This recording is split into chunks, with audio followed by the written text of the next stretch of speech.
পেট্ৰোলটাকে কুলা কৰে নিয়ে ও হৰি মই বুঢ়া নাই হোৱা হয় নাই মই বুঢ়া নাই হোৱা এইটো প্ৰথম সংকেতটো আমাক দি দিলে এতিয়া আমি ভকত সমাজলৈ আহি ঈশ্বৰৰ নাম ল'ব লাগে সময় থাকোঁতে সময়ৰ কাম কৰিবলৈ কৈছে সেইকাৰণে বাংলা ভাষাত কৈছে এ যখন গলা গড়গড়াবে নাম নিতে কি সময় পাবেন যখন গলা গড়গড়াবে নাম নিতে কি সময় পাবেন হরির নাম ভজবি কবে ভাবছ নেকি এমনে যাবে হরির নাম কেতিয়া ভজিবি সময়বিলাক আমাৰ এনেই পাৰ হৈ গৈছে হয়নে বাৰু সেইকাৰণে সময় থাকোঁতে সময়ৰ কাম কৰিবলৈ কৈছে আমি বুজিছেনে বা ৰজা পৰীক্ষিতে কৈছে আমি মৃত্যুমুখী মানুহ আমি মিৰিয়মান লোক আমি সকলোৱে মৰিবলৈ গৈছে অকল পৰীক্ষিত মৰিব নেকি বোলে নহয় অকল পৰীক্ষিতৰ কাৰণে ভাগৱত নহয় পৰীক্ষিত মাত্ৰ নিমিত্ত ভাগৱত আমাৰ কাৰণে কৈছে হয়নে বাৰু আমি এদিন দুদিনকে মৰিবই লাগিব সেইকাৰণে এজন গালিব নামৰ শায়ৰকাৰে হিন্দীত কৈছে চলি যা ৰহি है उम्र धीरे धीरे चली जा रही है उम्र धीरे धीरे चली जा रही है उम्र धीरे धीरे चली जा रही है उम्र धीरे धीरे আমার উমর মানে বয়স আমার বয়সটো লাহে লাহে পার হয়ে গৈ আছে আমি ভবাই নাই बचपन भी बीती जवानी भी बीती बचपन भी बीती जवानी भी बीती बुढ़ापे को हो रही है असर धीरे धीरे बुढ़ापे को हो रहे असर धीरे धीरे चली जा रही है उम्र धीरे धीरे আমার উমর ধীরে ধীরে গৈ আছে বচপন ভি বিতা সৰু কালটো আমাৰ পাৰ হৈ গ'ল শৈশৱ কালটো আমাৰ পাৰ হৈ গ'ল হয়নে বাৰু লৰাৰিৰ ধেমালিটো আমাৰ পাৰ হৈ গ'ল সেই দিনটো আজি ঘূৰি আহিব নেকি নাহে বচপন ভি বিতা জৱানী ভি বিতা যৌৱন কালটো আমাৰ পাৰ হৈ গ'ল আকৌ জোৱান হ'ব পাৰিছো জানো হা আইসকলে কওকচোন আমাৰ সেই আইজনীক কৈছোঁ আপুনি যিমানে লাগিলে মানে ধৰি লওক বিউটি পাৰ্লাৰলৈ যাব যিমানেই যাওক আগৰ চেহেৰাটো আগৰ বিউটিফুলটো আগৰ চাইনটো ঘূৰি আহিব নেকি যি মানে ঘঁহক আপুনি গালত যিমান দামী দামী ক্ৰীম ঘঁহক আগৰ যিটো চাইনিং ঘূৰি নাহে কি বুজাই আছে সেইকাৰণে কৈছে बचपन भी बीते जवानी भी बीते बुढ़ापे को हो रही है असर धीरे धीरे बुढ़ापे को हो रहे हैं असर धीरे धीरे লাহে লাহে আমি বুঢ়া হৈছো আগৰ জোৰটো কিন্তু এতিয়া নাই এতিয়া চুলিও পকি গ'ল খুতুৰা খুতুৰি ভৈলা চাল হয়নে বাৰু বাক্যও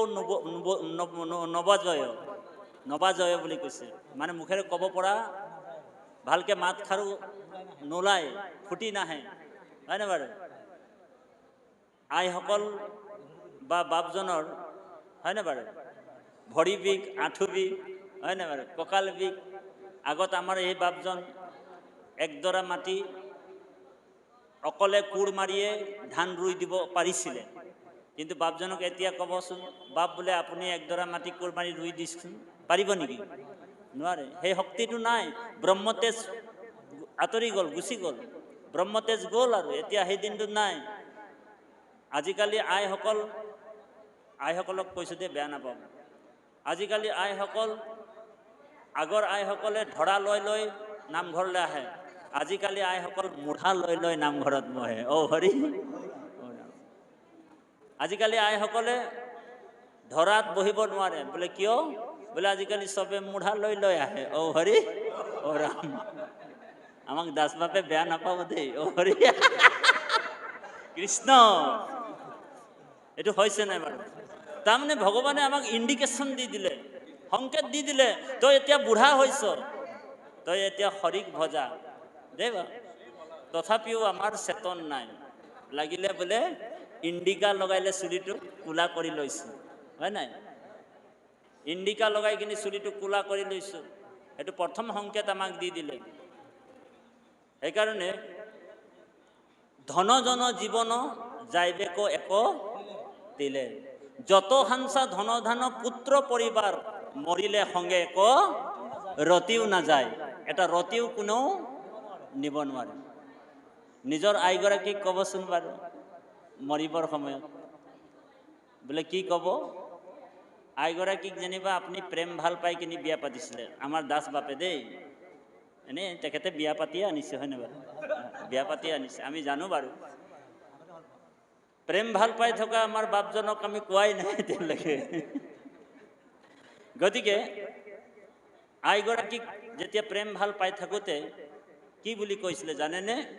বোলে তোমাৰ অবিহনে মই জীয়াই নাথাকো, তোমাৰ অবিহনে মই জীয়াই নাথাকো, আৰু তুমিও মোৰ অবিহনে জীয়াই নাথাকা। আমাৰ বাপজন ধৰি লওক, উদাহৰণ দিছো দেই, বেয়া নাপাব দাস বাবু। এইটো কৈ দিলে, আইগৰাকীও এনেকুৱা কৈ দিলে, তোমাৰ অবিহনে ময়ো জীয়াই নাথাকো আৰু তুমি মোৰ অবিহনে জীয়াই নাথাকা। তাৰপিছত কি হৈ গ'ল? বোলে হিয়া দিয়া নিয়া হৈ গ'ল। হিয়া দিয়া নিয়া হৈ গ'ল। আৰু হিয়া দিয়া নিয়া যেতিয়া হৈ গ'ল, এতিয়া বোলে বিয়া বাৰু হৈ গ'ল, তাৰপিছত ল'ৰা ছোৱালী হৈ গ'ল জন্ম, হয়নে বাৰু? ল'ৰা ছোৱালী ডাঙৰ দীঘল হৈ গ'ল, তেওঁলোকৰো বিয়া বাৰু হৈ গ'ল, হয়নে বাৰু? তাৰপিছত নাতি পুতি হৈ গ'ল। এতিয়া সেই আইগৰাকীক কৈছো, বাপজন আছে নাই বাৰু? নাই বাৰু। যেনিবা নাতি পুতি হৈ গ'ল, নাতি পুতি হৈ যোৱাৰ সময়ত বাপজন যেনিবা টান নৰিয়াত পৰি গ'ল, বেমাৰত, আৰু সেই কথাটো মনত পৰি গ'ল, আইগৰাকীক যে প্ৰমিছ কৰিছিলে, তোমাৰ অবিহনে জীয়াই নাথাকো, হয় নাই বাৰু? আইগৰাকীক মৰিবৰ সময়ত মাতিছে বিচনাৰ পৰাই, হৰি, বোলে শুনিছানে? হৰি শুনিছানে? তেতিয়া আইগৰাকী ক'লে, কি হ'ল?